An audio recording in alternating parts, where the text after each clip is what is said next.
Hound of the Baskervilles by Sir Arthur Conan Doyle. Chapter 3. The Problem. I confess that at these words a shudder passed through me.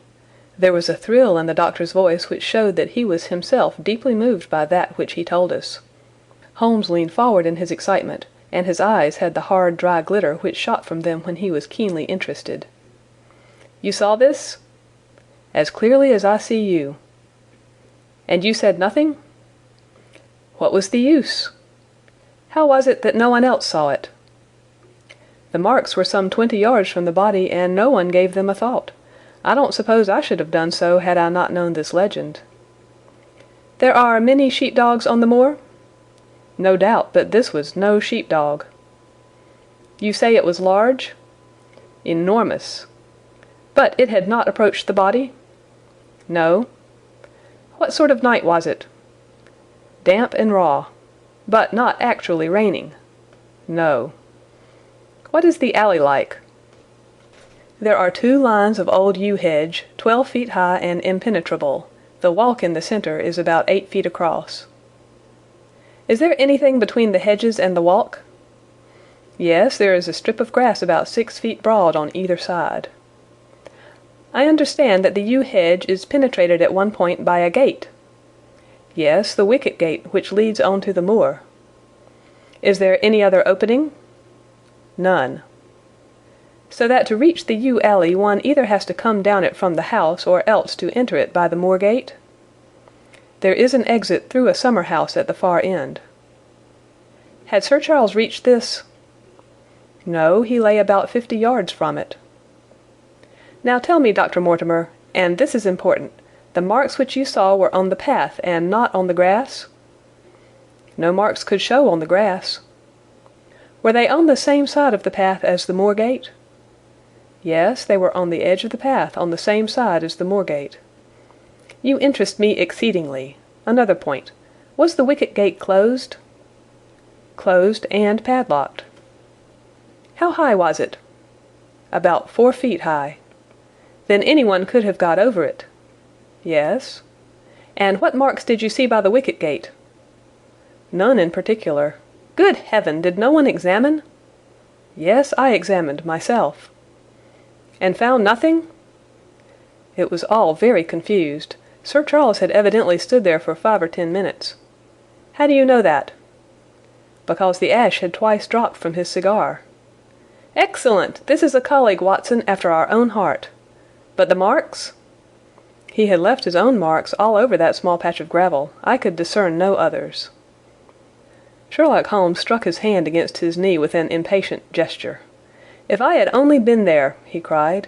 "It is evidently a case of extraordinary interest and one which presented immense opportunities to the scientific expert.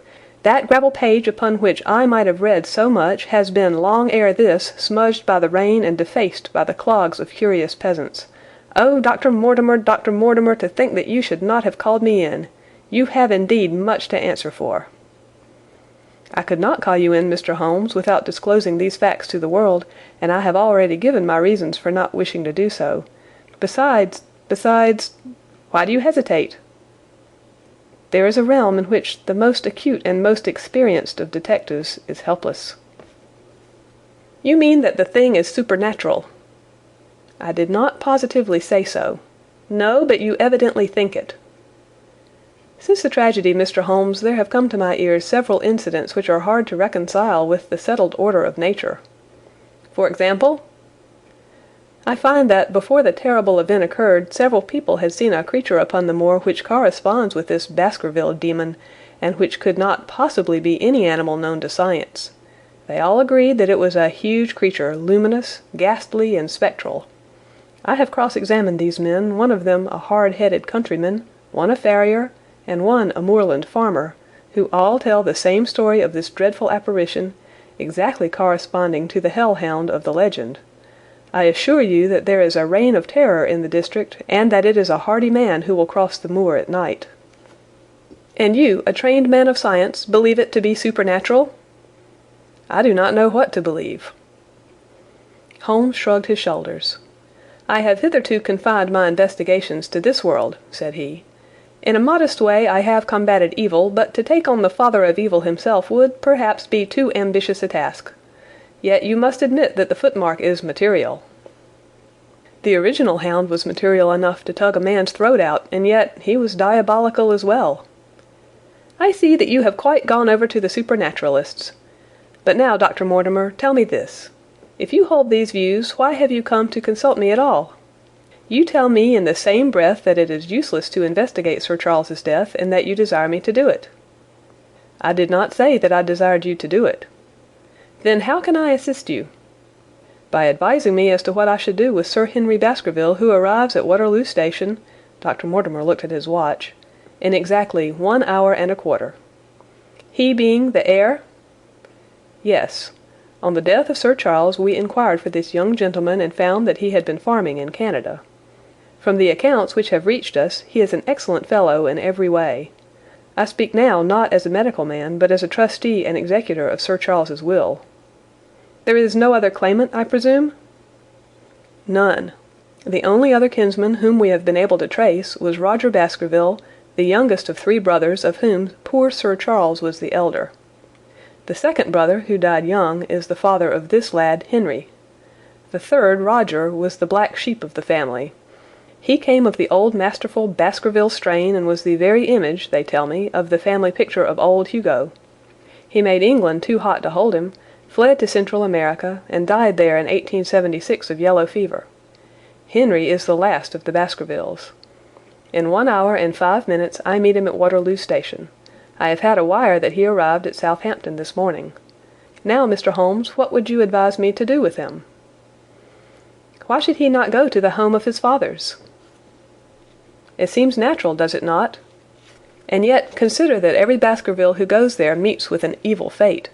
I feel sure that if Sir Charles could have spoken with me before his death, he would have warned me against bringing this, the last of the old race, and the heir to great wealth, to that deadly place.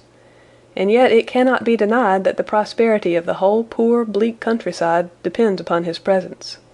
All the good work which has been done by Sir Charles will crash to the ground if there is no tenant of the hall. I fear lest I should be swayed too much by my own obvious interest in the matter, and that is why I bring the case before you and ask for your advice." Holmes considered for a little time. "Put into plain words, the matter is this," said he. "In your opinion, there is a diabolical agency which makes Dartmoor an unsafe abode for a Baskerville. That is your opinion?" "At least I might go the length of saying that there is some evidence that this may be so." "Exactly. But surely if your supernatural theory be correct, it could work the young man evil in London as easily as in Devonshire. A devil with merely local powers like a parish vestry would be too inconceivable a thing." "You put the matter more flippantly, Mr. Holmes, than you would probably do if you were brought into personal contact with these things. Your advice, then, as I understand it, is that the young man will be as safe in Devonshire as in London. He comes in 50 minutes. What would you recommend?" "I recommend, sir, that you take a cab, call off your spaniel, who is scratching at my front door, and proceed to Waterloo to meet Sir Henry Baskerville." "And then?" "And then you will say nothing to him at all until I have made up my mind about the matter." "How long will it take you to make up your mind?" 24 hours. At 10 o'clock tomorrow, Dr. Mortimer, I will be much obliged to you if you will call upon me here, and it will be of help to me in my plans for the future if you will bring Sir Henry Baskerville with you." "I will do so, Mr. Holmes." He scribbled the appointment on his shirt cuff and hurried off in his strange, peering, absent-minded fashion. Holmes stopped him at the head of the stair. "Only one more question, Dr. Mortimer. You say that before Sir Charles Baskerville's death several people saw this apparition upon the moor?" "3 people did." "Did any see it after?" "I have not heard of any." "Thank you. Good morning." Holmes returned to his seat with that quiet look of inward satisfaction which meant that he had a congenial task before him. "Going out, Watson?" "Unless I can help you." "No, my dear fellow, it is at the hour of action that I turn to you for aid. But this is splendid, really unique from some points of view. When you pass Bradley's, would you ask him to send up a pound of the strongest shag tobacco? Thank you. It would be as well if you could make it convenient not to return before evening. Then I should be very glad to compare impressions as to this most interesting problem which has been submitted to us this morning." I knew that seclusion and solitude were very necessary for my friend, in those hours of intense mental concentration during which he weighed every particle of evidence, constructed alternative theories, balanced one against the other, and made up his mind as to which points were essential and which immaterial. I therefore spent the day at my club, and did not return to Baker Street until evening. It was nearly 9 o'clock when I found myself in the sitting-room once more. My first impression as I opened the door was that a fire had broken out, for the room was so filled with smoke that the light of the lamp upon the table was blurred by it. As I entered, however, my fears were set at rest, for it was the acrid fumes of strong, coarse tobacco which took me by the throat and set me coughing. Through the haze I had a vague vision of Holmes in his dressing-gown, coiled up in an armchair with his black clay pipe between his lips. Several rolls of paper lay around him. "Caught cold, Watson?" said he. "No, it's this poisonous atmosphere." "I suppose it is pretty thick now that you mention it." "Thick! It's intolerable." "Open the window, then. You have been at your club all day, I perceive." "My dear Holmes." "Am I right?" "Certainly, but how—" He laughed at my bewildered expression. "There is a delightful freshness about you, Watson, which makes it a pleasure to exercise any small powers which I possess at your expense. A gentleman goes forth on a showery and miry day. He returns immaculate in the evening, with the gloss still on his hat and his boots. He has been a fixture, therefore, all day. He is not a man with intimate friends. Where, then, could he have been? Is it not obvious?" "Well, it is rather obvious. The world is full of obvious things which nobody by any chance ever observes. Where do you think that I have been?" "A fixture also." "On the contrary, I have been to Devonshire." "In spirit?" "Exactly. My body has remained in this armchair, and has, I regret to observe, consumed in my absence 2 large pots of coffee and an incredible amount of tobacco. After you left, I sent down to Stamford's for the ordnance map of this portion of the moor, and my spirit has hovered over it all day. I flatter myself that I could find my way about." "A large-scale map, I presume?" "Very large." He unrolled one section and held it over his knee. "Here you have the particular district which concerns us. That is Baskerville Hall in the middle." "With a wood round it?" "Exactly. I fancy the yew alley, though not marked under that name, must stretch along this line, with the moor as you perceive upon the right of it. This small clump of buildings here is the hamlet of Grimpen, where our friend Dr. Mortimer has his headquarters. Within a radius of 5 miles there are, as you see, only a very few scattered dwellings. Here is Laughter Hall, which was mentioned in the narrative. There is a house indicated here which may be the residence of the naturalist. Stapleton, if I remember right, was his name. Here are 2 moorland farmhouses, High Tor and Foulmire. Then 14 miles away the great convict prison of Princetown. Between and around these scattered points extends the desolate, lifeless moor. This, then, is the stage upon which tragedy has been played, and upon which we may help to play it again." "It must be a wild place." "Yes, the setting is a worthy one.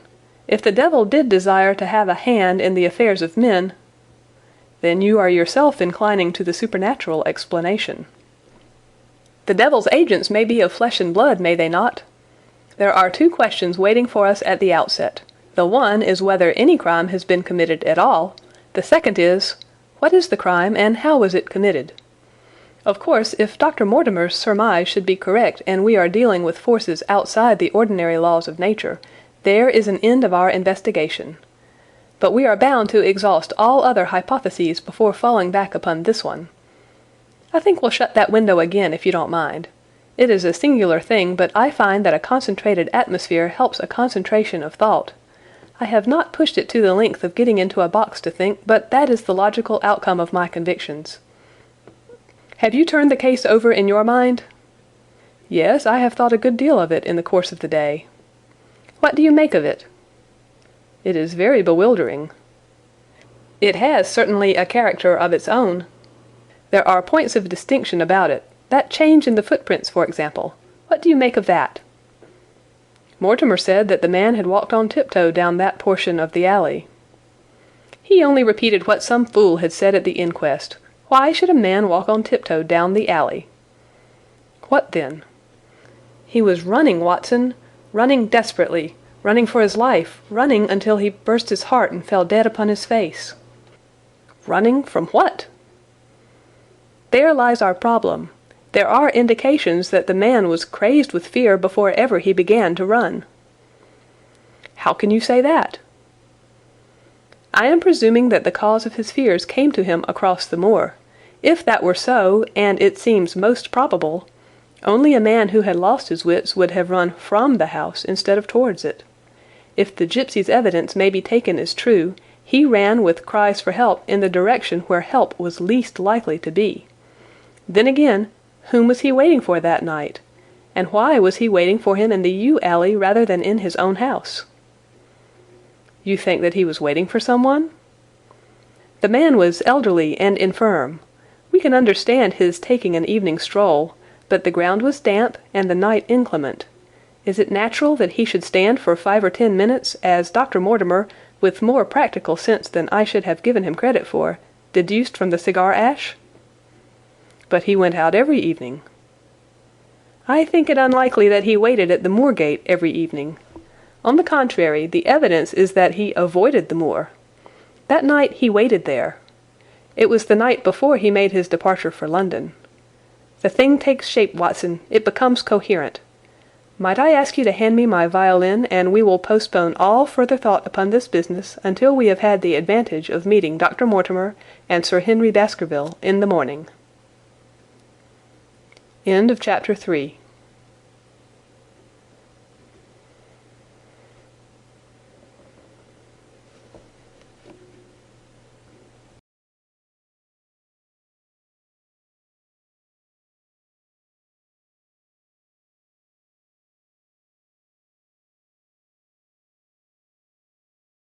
Are you ready to dive into the darkest depths of fear and suspense?